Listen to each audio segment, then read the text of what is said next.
There's something unnatural about not bleeding. I didn't understand that until I met a man named Guts. Before that day, I lived in a cursed village west of Wyndham, nestled deep between misty hills and haunted trees. Our people didn't speak of the outside world. No one left, not because they didn't want to, but because we couldn't. Every few years, one or two would try. They always came back, but changed. Mouths stitched shut, eyes vacant, flesh marked by claws. They never spoke again. The elders told us it was the forest, but the trees weren't the ones whispering at night. I didn't get the brand like others. When I turned 10, they took me into the shrine and carved it into the back of my neck. But when the blade touched my skin, nothing. No blood, no pain. The elder froze. He tried again, harder, deeper. Still nothing.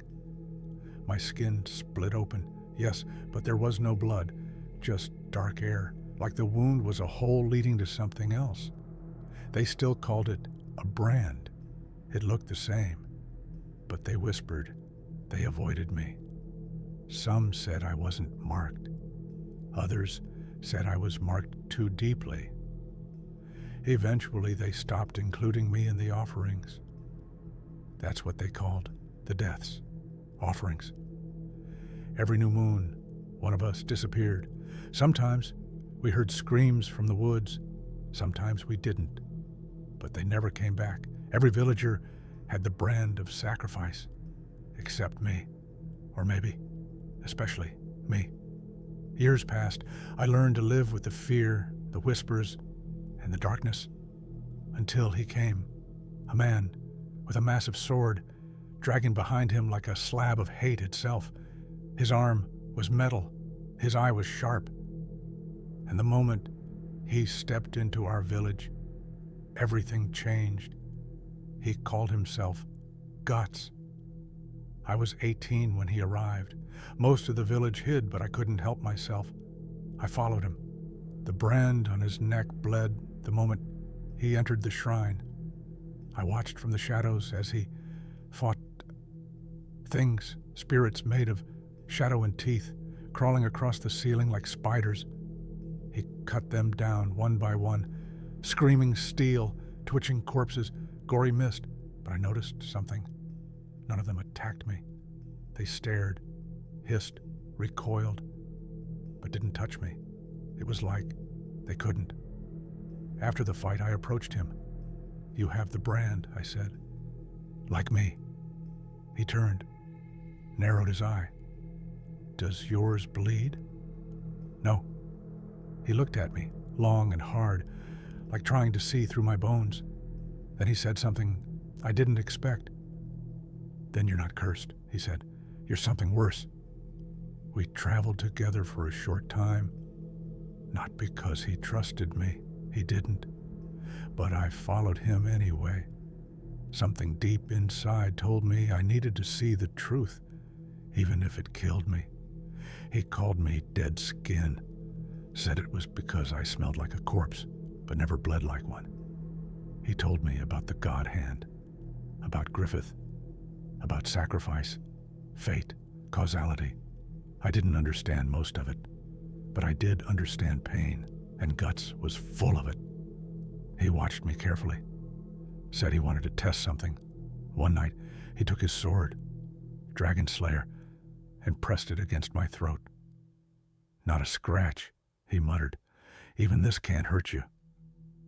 "But I'm not immortal," I said. "I can feel pain. I can die." "Not like the rest of us," he answered. "Your brand, it's not calling them. It's hiding you." "Hiding me from what?" He stared into the fire. "From him." He meant Griffith. One night, a crack opened in the sky. That's not poetic. It was real.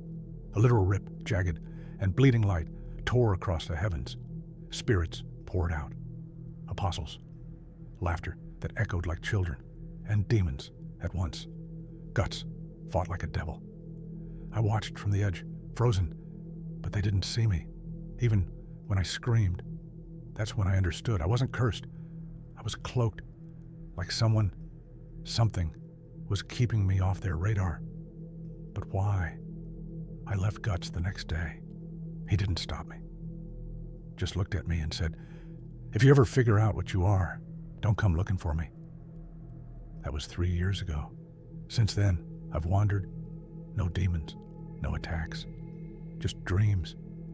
Dreams that feel like memories of a time before the brand, of a man in a white cloak placing his hand on my head and saying, "He will not see you. Not yet." I think I was part of something before the eclipse, before the world changed. But recently, things are shifting. A few nights ago, I walked past a mirror in an abandoned house. My reflection didn't follow me.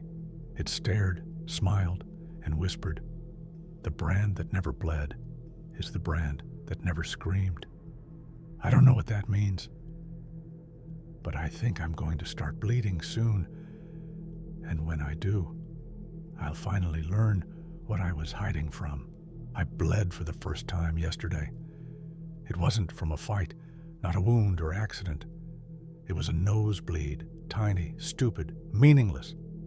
But when I touched the blood and looked up, the sky cracked again. Not a rip like before. This time, it wept. The red bled into the blue, and something stirred behind the clouds. Something watching. Not the God hand, not the apostles, but something older. Something that had been looking for me all along and finally saw me. I think the veil protecting me is fading, and I think it's because I remembered who I am. It started with a village, a ruined one, empty, silent, abandoned. I came across it during my wandering.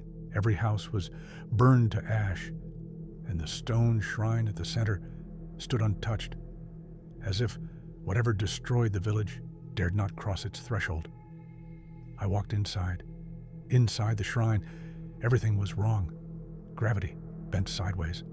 The walls pulsed like lungs, and in the middle, carved into the floor, was a mark, a fusion of the brand of sacrifice, and something I had never seen before, something older. When I stepped on it, everything came back. The memories weren't mine, and yet they were.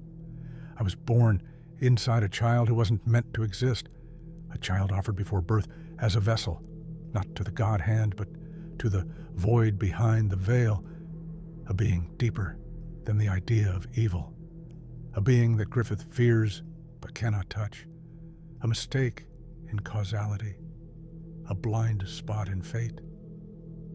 I wasn't branded to be sacrificed. I was branded to be hidden, and my body wasn't meant to last. I left the shrine and headed toward Falconia. I didn't know why, but something in me needed to see him. Griffith, the journey took months. I moved under moonlight, slept in ruins, ate only what I could steal or kill. Still, no demons came, no monsters, no spirits. I was still veiled. But the blood never stopped dripping. Every drop, I felt something growing inside me, a presence, a hunger. I reached Falconia during the Festival of Light. Griffith was to speak from his tower. The crowd was enormous. Thousands bowed, cried, prayed. I stood among them like a corpse in a garden. When he emerged, hair like silver flame, eyes like broken glass, I felt it. He saw me. He really saw me.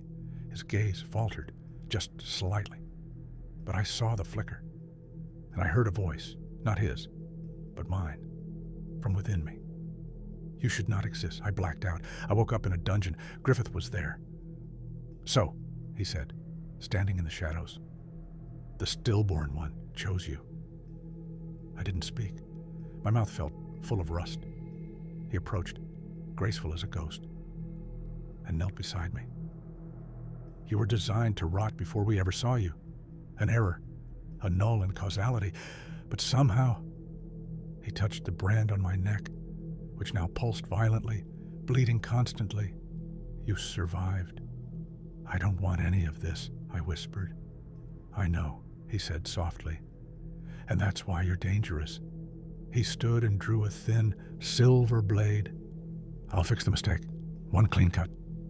But before he could move, it awakened. The voice inside me wasn't mine. Not really. It spoke in thoughts, not words. Concepts, visions. It showed me stars dying, gods screaming, chains snapping, and then it pushed. The dungeon cracked. Walls turned to ash. Griffith staggered for the first time in his perfect, beautiful life. He looked terrified. You brought this on yourself, I said. My voice wasn't mine anymore. It echoed in reverse.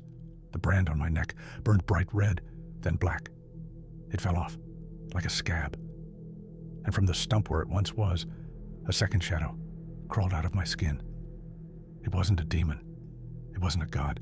It was a blind thing, a forgotten thing. The reason the god hand never found me. Griffith raised his blade. The thing screamed, not in sound, but in memory. Falconia shook. People outside collapsed, foaming at the mouth. The towers crumbled like clay. Griffith fell to his knees, eyes wide. I didn't lift a finger. The thing touched him, and he was gone, not dead, not erased, just removed, like he had never existed at all. I'm writing this from a farmhouse far west of the old Midland ruins. No one remembers Falconia. No one remembers Griffith. But I do. And I remember what the thing said to me just before it went silent again. The brand never bled because it was never yours. It was mine. You were only the glove I wore. I don't know what I am now, but I bleed every day. And sometimes, in the blood, I see futures that don't belong to this world.